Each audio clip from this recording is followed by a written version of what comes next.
there's an old picture of the Valley View Plain. That's a picture of what I'm gonna talk about and stuff. And that picture, you see the two tracks right here, and they haul the coal from there up to the top. But you'll see there's poles here. They had a engine up there that was a 450 horsepower engine. Now the engine that I read that was up at the Makanoy Plain, that was 6,000 horsepower. So that'll give you an idea of the difference, how big of a difference that was. But this is a good picture to start out with, because right here's what they called the Barney. The Barney was sort of like a tugboat that helped pull that up, the cars up the plain.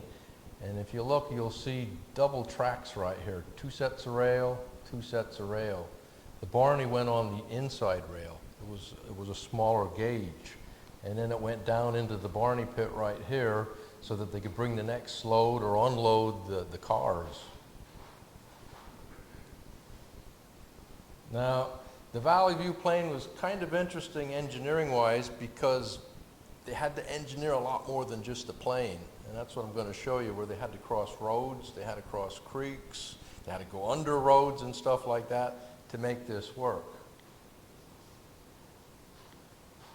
So just to give you an idea, I know most of you guys are probably from out this way, but here's Pottsville right there. And as you come out through, here's 81. Higgins is right here, and Valley View is right here. And there's a gap in the mountain right here. And right here's where that Valley View Plain site is at. Now looking at a Google Earth map, and Ted over there, he was the engineer for Cucker Coal Company for a while. So Ted, you worked right up here and stuff. This is the plain coming down through right here. That was the top. When Markson put the breaker up, which eventually got sold to Cucker Coal Company, they put dams in here. So this plain wasn't being used, this plain was only used up until the late 30s or so. So it wasn't used, it was abandoned. So when the Markson breaker was built and they put dams in, they took out this section here of the original plain.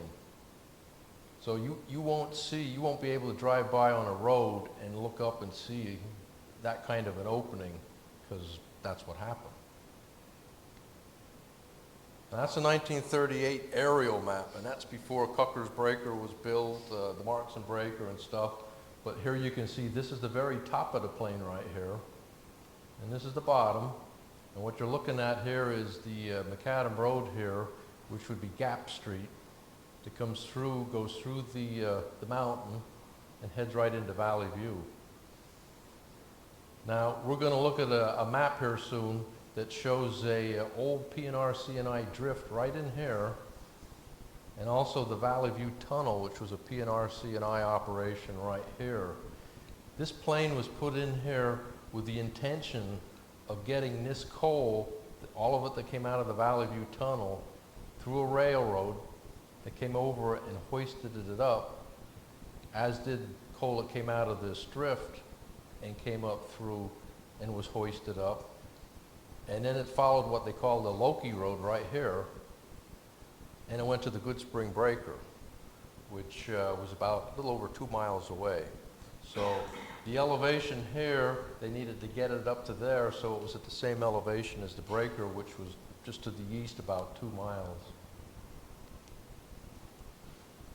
Now, the state of Pennsylvania, back in 1869, started out putting yearly books, and they still do it today, production books of the coal companies, information from the inspectors, all kinds of information. So I went back looking through those books for the inspections that were done out in that area, and I came across this article here in the inspection book from 1912, that the inspector seen that mine track is being built from Good Spring to Valley View, and when completed, all the coal from the Valley View will be transported to the Good Spring for preparation. So that's the first documentation I could find that gave a date of when that started. So that was 1912. And then I went on a little farther, and if you think 1912, that's about when World War I was starting and stuff like that. So things kind of slowed down a little bit during the war. You know, some of the miners went off as soldiers and stuff like that, so the manpower was cut down a little bit. But then in 1918, there was another register in their books. A charging station has been erected and the machinery is now being installed. A 400 horsepower hoist, electrical operated, is being installed at the top of the plane. And down here it says a double track plane, 2,250 feet long, has been completed, and the subway. The subway is where they had to go underneath the road at. The Barney pit and concrete walls at the bottom of the plane have been completed. So we have a record from 1918 that shows, okay, now this thing is done, it's built. Now this is what I hate with PowerPoints and stuff. This is an overall map from the P&R C&I company that kind of details this whole thing. It's probably hard to read from where you're sitting at, so I have some more shots coming up that blow up different sections of this map. But the drift that I was telling you about is right here, what they used to call the Marks and Colliery area here. And it's showing the rail coming up and crossing the road, and it crosses a bridge right here, and it crosses another bridge right here, and then it goes underneath the highway. So the engineering part of this, they had to figure all of that out or this wasn't going to work. So I'm also thinking back in 1918, what kind of vehicles did we have using that road? I'm guessing it was Model Ts and stuff like that, so we weren't driving around in Mustangs and stuff like that, so. Dave, some people may not know what a drift is. Oh, okay. In deep mining and stuff, there's different entries to get into the coal. And what a drift is basically just walking right into the coal. That you can walk in, they can lay the track, and they can bring the coal out on cars, on track. That's a drift. You'd also have something that they would call a slope. A slope would be something that would start at the top of the coal and go down, and they would lay track, and they'd have a hoist at the top, and they'd hoist the coal up. So that was another way of deep mining. And a tunnel, which is part of this whole scenario, the Valley View Tunnel, was a tunnel driven in through the rock until they hit the coal. And then it was kind of like a drift after that and stuff. Once they hit the coal, everything's on the flat, you can walk into it then. So I'm just going to go through this map quick here and stuff, but here's the Valley View Tunnel that they brought the coal out and brought it around and joined up with a frog over here to connect to the rail here to get that coal over there too. So there was two different mines that they were looking at bringing coal out to get up to the Good Spring Colliery, rather than throwing it in a wagon in 1918, and they wouldn't have got the quantity up there that they wanted to doing it that way. So that's almost the same map, but I used a highlighter here to show the coal from the Skidmore drift right here. That's in green. That's all track that was laid that crossed the road up to that point. And down here is the Valley View Tunnel and the track that they laid to get over to that point, join it up, and then cross underneath the road again and then take it up the plane. That's an old picture of the Valley View Tunnel. That's what it looked like. You can see kind of what I said, that you could walk into that and stuff. You're not falling down an incline or anything. You can walk into that. And you can see the rail width there and stuff, and probably that rail width should match the outer rail width of that first map that we looked at to get it up the incline plane. Now that's the map we just looked at, but it's blown up a little bit more, but it shows you a little bit better detail here. Right here's where they had to cross Gap Street with their rail. Right when they crossed the road, there was a bridge that they had to build just for the rail. It's a really narrow bridge. If you went to take a Jeep or something across it and stuff, your tires would be hugging the edges all the way across, but it was only for the rail. And then they came across, and then they had built another bridge right here. And then right here is the subway system underneath the highway. Here's electrical lines as it goes up. And there was another engineering thing that they had to be careful about. They had deep mine going on. Obviously, they were taking the coal out. So they had to be careful because in deep mining you have to ventilate a mine and you have to have air holes for the ventilation. Air has to go through the mine, sweep the gases out and the dust out, and then exit the mine through fans. And the vein that they were working, which I believe was this one at first, came right underneath the rail.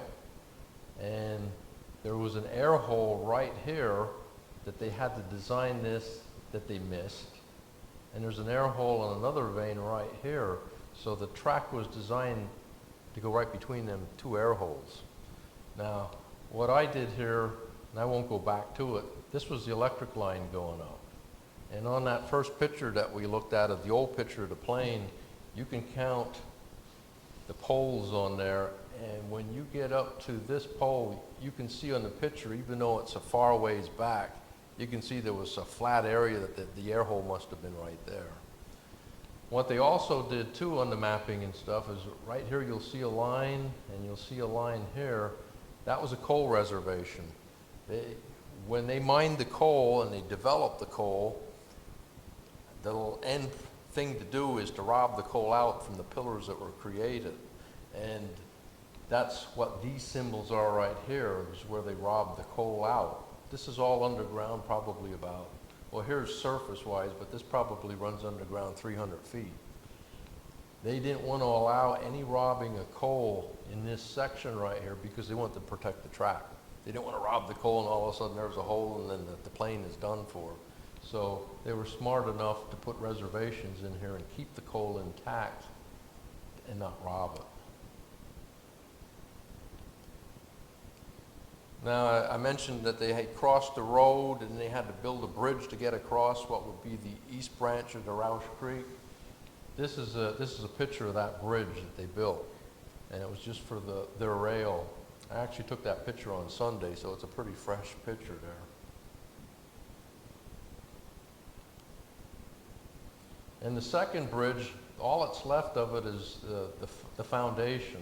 That's one foundation on one side that you can kind of see there, and the other foundation is over on this side. The highway is right up here, and that's the back end of my pickup truck sitting there. That's how close it was to the road. So I kind of listed them here and stuff. Even before they got to the plane, they had to do the crossing on Gap Street for the Skidmore drift. They had to build that bridge I just showed you to cross the east branch of the Roush Creek. Then they had to build the second bridge to get back across again. And then they had to build a subway system to get underneath the Gap Street. And then they also had to preserve that coal. So there was a lot of things that went into this here, thoughts engineering-wise, before they could actually get to the plane part of it. Now that's a building that's at the bottom, that's still there yet and stuff. That was part of the system there. That was a building, according to some of the maps, that was used to facilitate unloading and loading the cars, but it wasn't the engine part.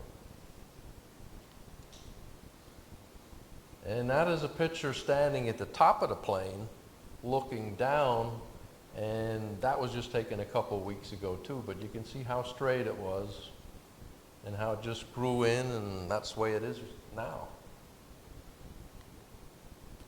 And as I went up the plane, I found some of the old cable that was used for the hoisting, and I took a measurement on it and stuff, and that cable is about 1.25 inches.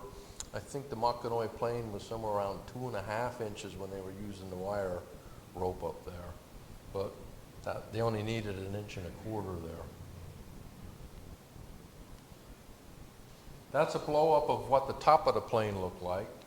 Right here is where the knuckle, where things leveled off up there. Here is the engine house. They had a transformer here because of the electric line coming up through. And they classified this as the car moving engine house right there. And you can see they kind of crisscrossed it. And this is double track out so far, and then it ends into single track. So if you kind of just get a picture of that and you look at that, the pictures I have coming up are you'll know where they're situated at. That's right there at where it knuckled off at. That's where it just came up over, and that's the foundation for the knuckle point. And it's really hard to get a good picture of that where the hoist was at because of the vegetation and stuff. This is the south wall of that building, but I can tell you, distance-wise from here down to the bottom is about 25 feet. So it had to facilitate a big electrical engine in there. And this would be the east wall coming over here. One of the things I found fascinating about the construction of these buildings and stuff is they put cement and stones together, whatever it took to put a wall together, which you can see this deteriorated part of that wall. But in the end, when they finished it off, they scoured it and stuff, and you wouldn't probably even know that this was just thrown together with stones and stuff, because they did such a fancy job here just scouring it off and making it look like block.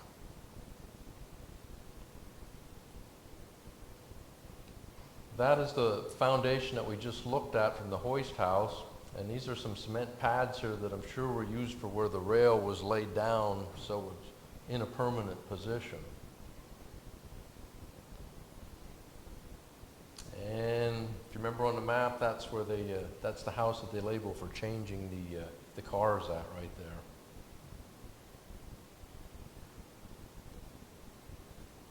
And I got lucky, somebody gave me a picture. That's the actual picture of the locomotive that ran from the top of that plane up to Goodspring. So that's the size of what it looked like, and you can see the rail again and stuff like that that would have matched the rest of the rail like coming out of the Valley View Tunnel and stuff. I'm making some guesses here, but if you see the steam coming like this out of the engine, kind of looks like they're backing up with the train here right now. And probably that picture was taken somewhere there. That's leaving the top of the plane and heading east out towards Goodspring. And that's the old Goodspring breaker where all this coal was brought up to. And I believe this track right here is where that locomotive would have been coming up to with the loaded cars to unload what coal it was there. So, I want to go back. There's something I missed here.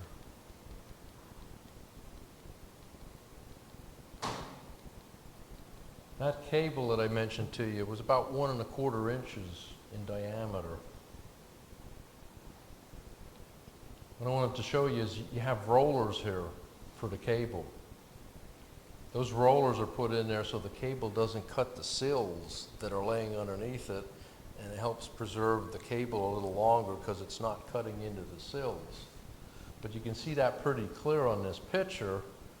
But if you look all the way up the hill here, spaced out every so often, those are other rollers going up the hill too. Just so that when the cable ran up and down, it was running over a roller and not cutting into the sill to help preserve it and to help protect the track too. And since I have that picture up and stuff, if you count these poles like I was telling you, and you come up here, you can see this is kind of a flat area up there. Since it's a distance away, it's tough to see, but that had to be where that one air hole was at on the deep mine map that we looked at. And this picture here probably was taken right from where the underground passage, the subway, was put underneath the road. So it's kind of a good view looking up through. So that's pretty much the last of my part here and stuff. Randy, you have a question for me?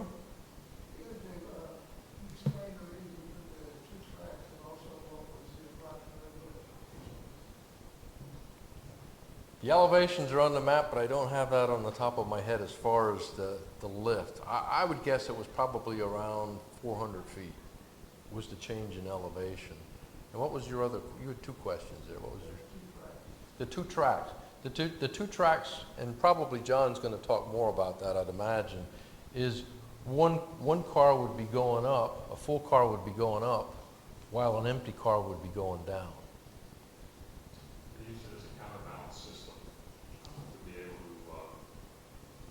Not put as much effort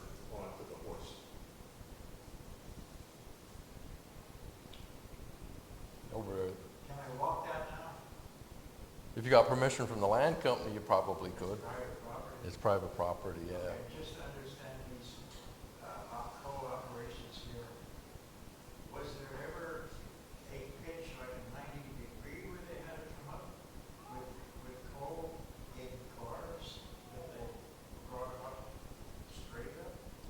Or was it always on an incline? Well, From down inside the mines. well, in the mines, remember we were talking about, you asked the different types of mines. You'd have a drift mine, you'd have a slope mine. Our veins pitch all different ways. There's some veins that do pitch straight up and down. Yeah. Brought them up by cable, They bring them up by cable, a yep, whole car? yeah. But now, Not their rail cars, they have different cars that That looks like it might have gone down. Did it go down? no, no.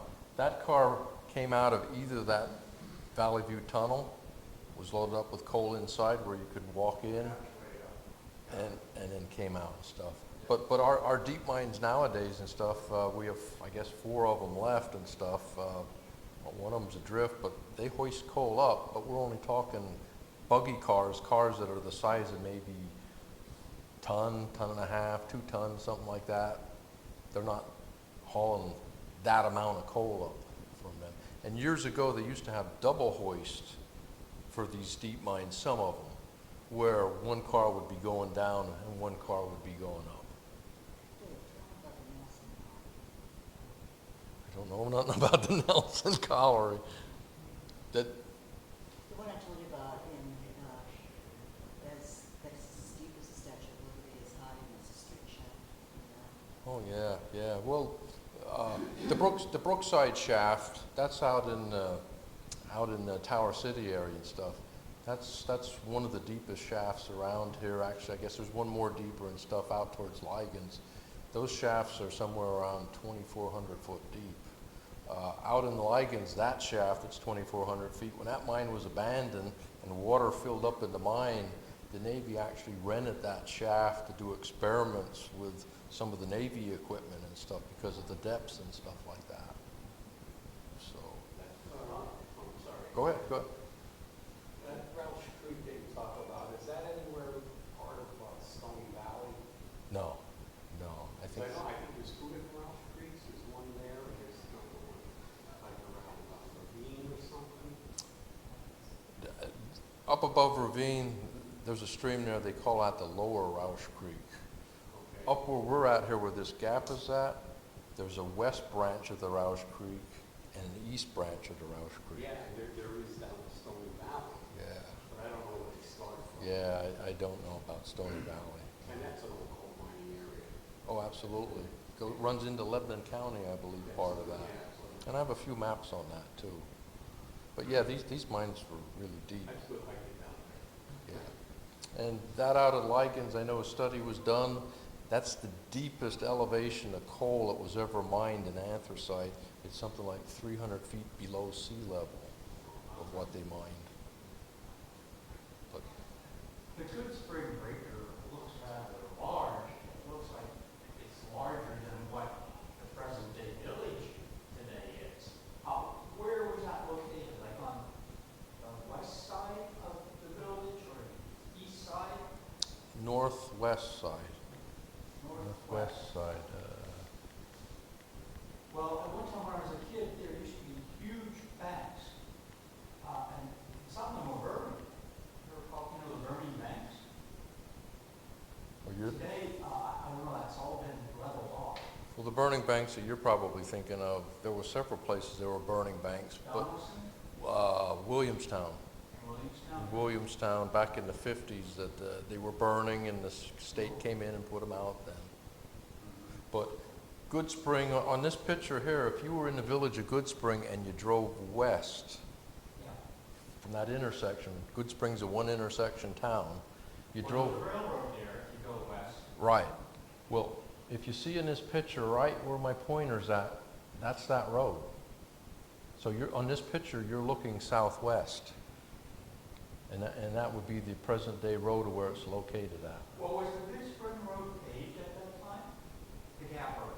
I really don't know for sure, but I doubt it, because I thought Governor Pickett was the one back in the 30s that his creed was, let's put Pennsylvania roads back on into macadam.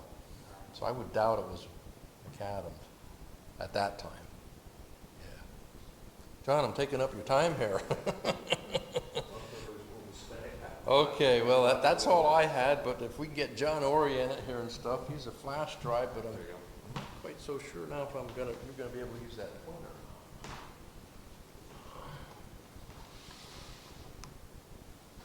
While he's setting up there, Dave, everybody's mind probably saw the thing up in Glen Lyon here a couple days ago.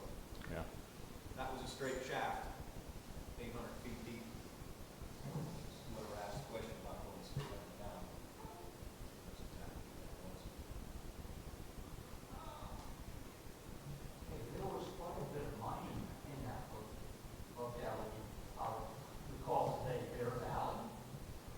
Yes, yes, There were a lot of independent mines back there. right.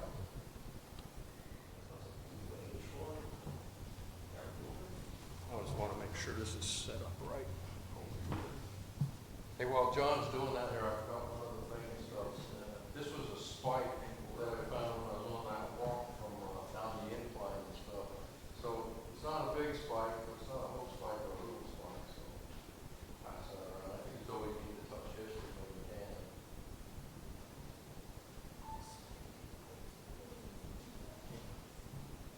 Okay, well, to give you an idea what this presentation derived from is back in 2015, the field geologists in Pennsylvania, they actually had one of our annual meetings in Pottsville.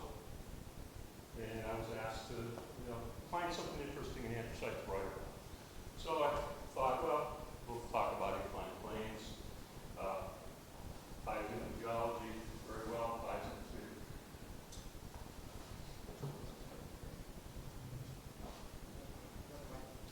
all right. So, coal fields in Pennsylvania. We have bituminous, metabituminous up in Sullivan County, water up there.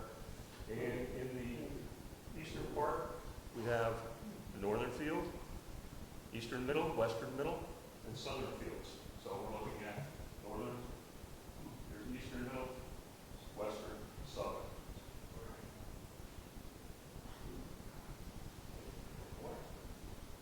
Okay?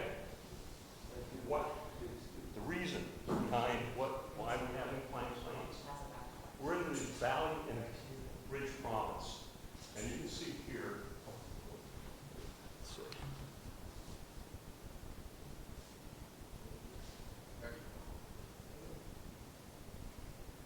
It doesn't show up on TV. Oh, can you see it? I can't see it.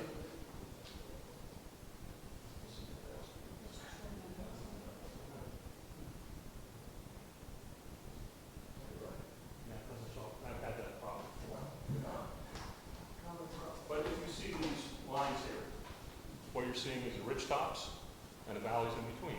Now you're also seeing in some areas, like through here, those are the tops of the ridges, but there's syncline within them, and there's coal measures in there.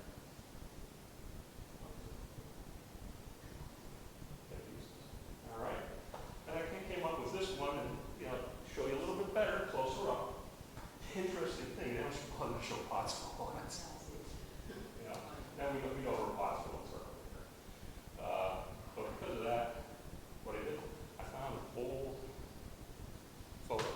This is an illustration, and that is from Pottsville.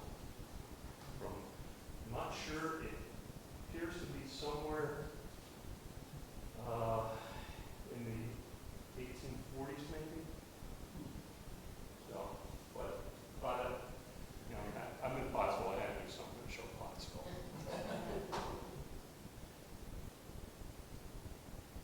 Okay. Now, definition of an inclined plane. Yeah, it's just a simple tool. Flat surface raised on an angle. And what do I show here? We're going to be talking about a slope, because that's also an inclined plane. And it's used, the mine mouth is down here, and it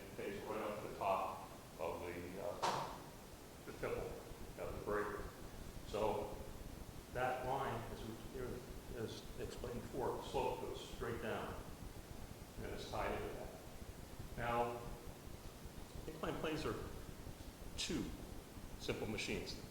Anybody know what the other simple machine is that's used in an inclined plane? Think about it. No, Seesaw? no. I think it's round. A wheel. That's right. So, that's a trick question. When I give lectures for our different societies, and we have to have professional development hours, we have to give quizzes. So, but that's what this was. But you can see, inclined planes are used throughout mining, not just to raise the coal up to the top of the mountains. Why do you give you a timeline? This is where we got. First was 1827 when they started the switchback gravity railroad. That was over in Jim Thorpe area, well, chunk. They had a V&H after that, the room run plane. And I'll go into detail on these later. The Wakeville, which is the first Mahoney plane. And that's a pretty neat one that Dave and I were talking about. Buck Mountain, that's in the eastern, middle, Ashley Plains in the northern. The Pennsylvania Coal Company gravity plane. And you can see the timelines as we go. They come down Gordon plane, that's just down the road here. And Mahoney number 2 plane. And the catapult is similar to what Dave was talking about. Take from the mine up to the breakers. Now, this is a picture of the switchback. It was initially built, and you can see that's rope at that point. Back then, there was no such thing as a wire rope at that time period. It went from Summit Hill down to Mock Chunk to the Lehigh River. Okay? It began out, it was all stone underneath, then they eventually had wrought iron rails that they brought in. And you notice it's a narrow gauge. And you can see here, like Dave was talking about before, that what they did here, instead of rollers, they used flat metal plates for the rope to run along, so it didn't get caught up. And then they eventually converted it to a full rail system. And this was before electric motors, so they were stationary steam engines. And I remember here I have some more neat information about it.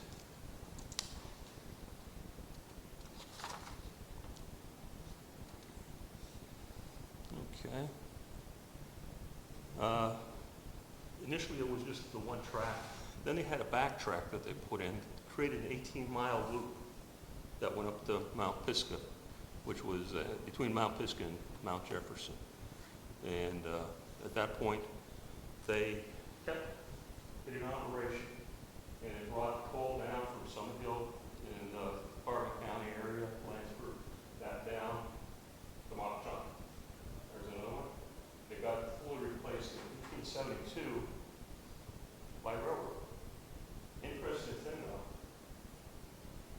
they continued operating until 1932 because it was a tourist attraction. People came in and they got to ride the rails up and down the mountains. So it was interesting. It lasted quite a long time. Not moving coal, but moving people. Now we'll go up north. The next one is Delaware Hudson. This one is very interesting. They wanted to feed from Carbondale the coal to New York City. So Delaware Hudson Canal Company, they ran canals up all the way to Homestead and over across the Neversink River from the Delaware to the Hudson. And that section was all canal. But to get it up over the mountains, they started at Carbondale, and you can see we have 7 planes that took it all the way up to Waymart, and then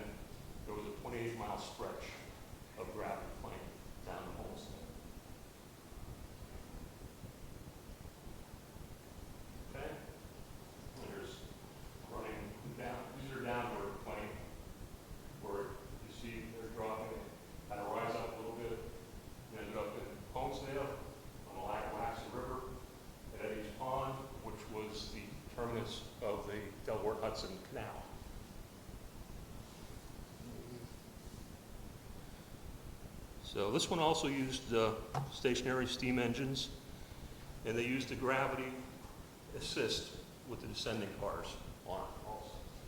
Interesting thing about the D&H, they were very interesting in that they decided to keep moving down. So 1848, they moved from Carbondale down to Archbald, added a number of other planes, back down to Oliphant, further down, Archbald's up there, down to Oliphant. So as more and more mines were opened in the mid-valley, they call it, up in Scranton area, they kept expanding down, so they moved coal faster. Then finally, they decided to take it all the way down to Scranton, but by that time, by 1858, the railroad engines were strong enough that they were able to carry it, and they didn't have to use an inclined plane. So they used a narrow gauge railroad. There were 1 1/4 ton cars that they loaded up and pulled up to Alton, and then went onto the plane and carried over. Here's an idea. Initially, they were using iron chain, and it continuously broke to the point they had blacksmith shops located every 5 miles or so. So they had a blacksmith that could go in and replace the links on the chain that broke. Eventually, they replaced it with flat rope. And then, as technology kept advancing, they decided that they went to wire rope by the Roebling Company that produced it. John Roebling created, that's an aqueduct. That was a canal over top of the Delaware River up at Narrowsburg. It still exists, and it's a road. You can actually drive over it. But there was also one in Lackawaxen, which has since been destroyed. Who knows what else Roebling did? And what? No. Brooklyn Bridge, right. These were built beforehand. These were his first efforts at suspension bridges. These, let's see, the wire rope was, I remember the number exactly,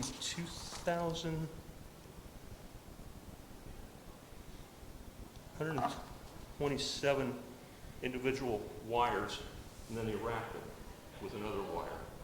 And that was the wire rope that they were using on it for those suspension bridges. But he carried it across. The reason they had it do, initially when they had the D&H, what was happening?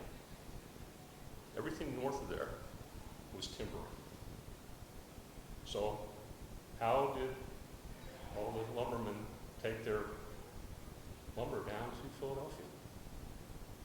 They floated it.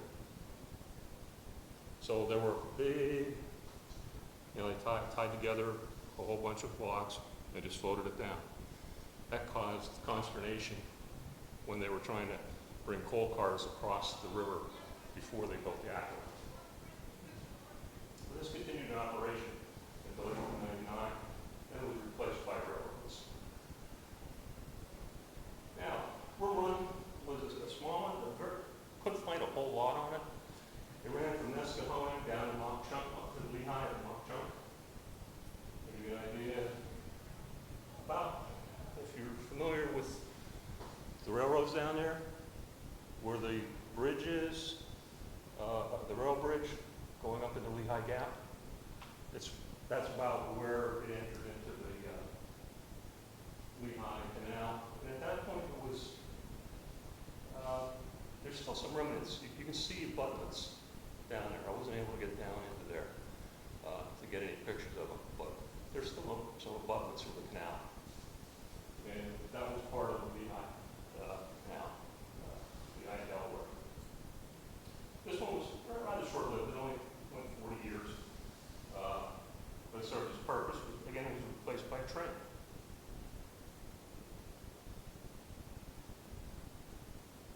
Now, the first plane was the Waitsville plane. You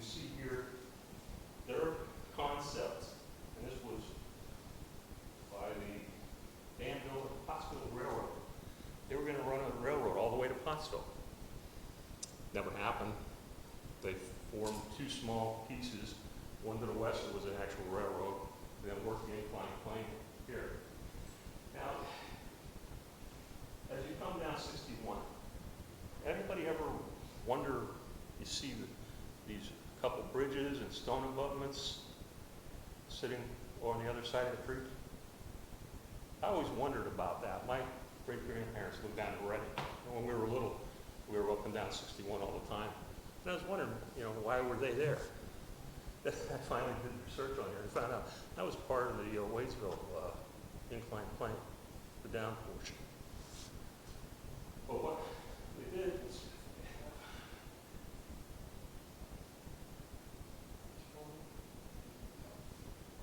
okay, it started off right about here, came up, and it swung over and right down along 61 there along the creek.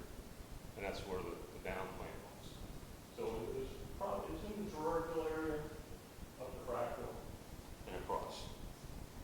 And out of that one, it operated from 1834 to 1862. Reason it was abandoned, the second line of the plane came into existence in the 60s.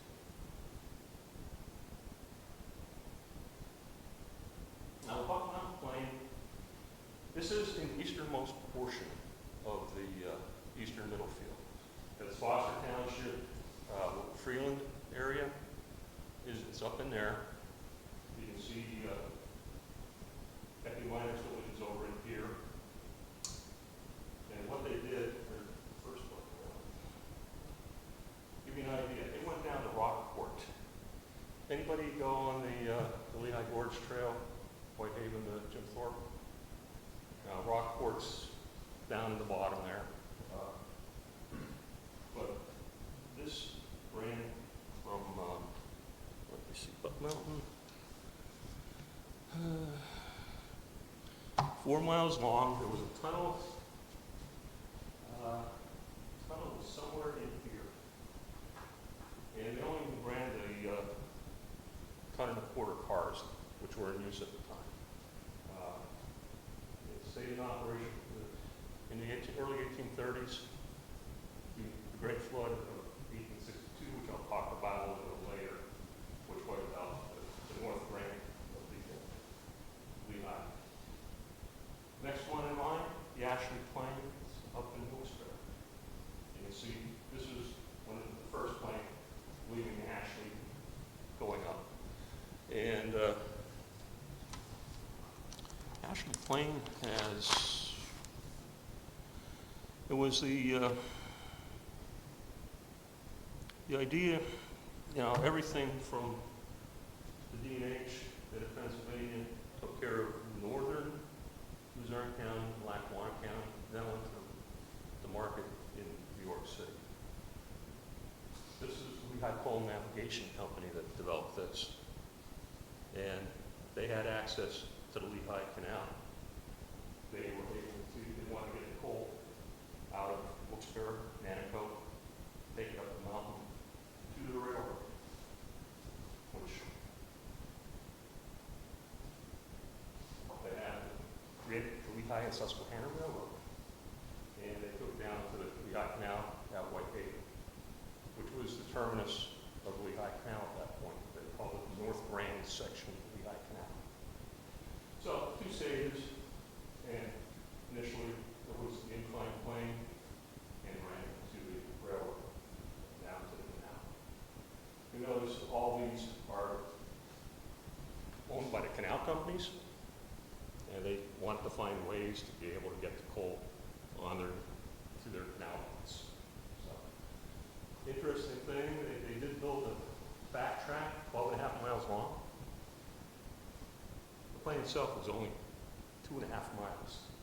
So it made it very, this is looking down from Penobscot Mountain down. If you're up in the mountaintop, you'll still see a number of their structures, where it crossed 309. So that's still there. They did take some. Here's another operation. It ran to 1948. still cheaper to take it up the plain than it was to use the railroads running around. So it stayed in operation for quite a long time.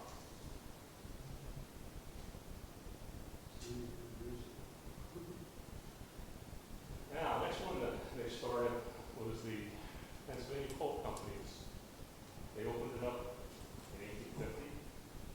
They were looking to compete with the D&H. They needed their own. They wanted to get the coal out of the Pittston area and southern Iowa. So this area down here, here's Fort Griffith on the Susquehanna. They ran up to Dunmore, then ran all the way over to Holly. And what they had to put up with was the D&H had the canal. They had to then transfer all their coal over onto the D&H canal boats and pay them. Now, what eventually happened, the Erie, it was the, let's see. Yeah, there were 22 planes, and this was 47 miles long. Heavy track and the westbound light track. The heavy track was the loaded track going. And they used a mix of stationary steam engines, and they had 3 water wheel powered units that they eventually replaced. Early on, I mean, you're talking 1850, so you're looking at water power was useful at that point until they needed larger steam engines. So that, and they did move that through. So when they lifted it from Port Griffith to Dunmore, that was 19 miles, and they had to use 11 planes to get it up there. And it was 1,100 feet elevation difference. Just so it was considerable. And then it crossed the ridge with a 755-foot tunnel. And then it was a single 28-mile-long plane. When it probably hit, oh, it was here. This was ran over Holland. All gravity down there. So, a little closer up, showing Fort Griffith to Dunmore, from Dunmore out to Holland. Now you can see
was,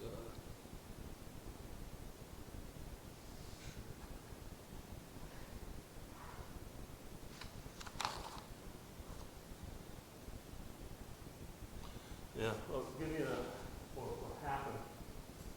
We're talking about the Great Flood. Lehigh Great Flood. There was a storm in June of 1862 up above, and they had dams on the Lehigh that had a divert flow to the canal. They were not built very well. The rainstorm that came in caused these dams to fail in series. They went from first dam bursting, all the extra flow coming down, burst the second dam. Now, they said there were over 200 people killed from Whitehaven down to Ackerman. So, but at that point, we were able to have Jersey Central Railroad, which owned the lines going up to Lehigh now. And they brought it down there. They took it down to the canal at Long Chunk. And they eventually were able to go all the way from, well, after, give you an idea, what the state stepped in. It said they may not rebuild the upper canal. But they did give the railroad the opportunity to go ahead and build a railroad then from Easton over to New York. And they tied with the Jersey Central. So at that point, everything went by rail into New York City. Now here's one that's close to you, the Gordon Plain. You go down the road from High Ridge into Gordon, that's the path. That's where it was. Very little available. You can see this is a stereoscopic. So have you ever seen a stereoscope? You're looking at it, ties everything together, it goes three-dimensional for you. Unfortunately, let's take a look in that. This is available in, I got this from the New York Public Library, actually, is where it was.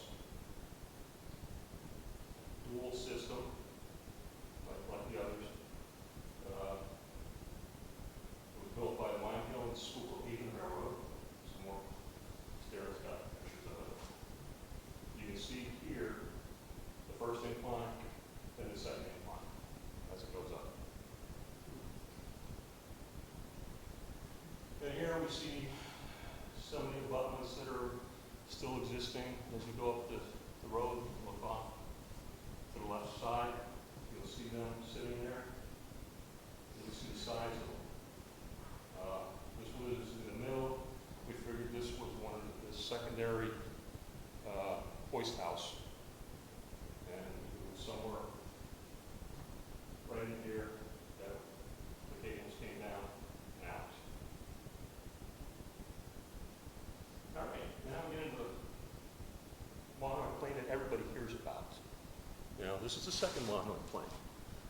It was built by the Monterey and Broad Mountain Railroad in 1862, and that's what I said. That's why they ended up having Wadesville go away, because this unit, they put in 2,500 horsepower engines originally, and then by 1868, they had a fire and destroyed those engines. And they replaced them with 6,000 horsepower engines. And they increased the lift rate to as many as 900 cars a day. They're going up. So you're talking, and these were the larger cars, so they were probably 1,800 to 2,000 tons a day coming up the mountain. Now, the thing about the Monterey Plain, it lasted a long time. So like I said before, technology changes.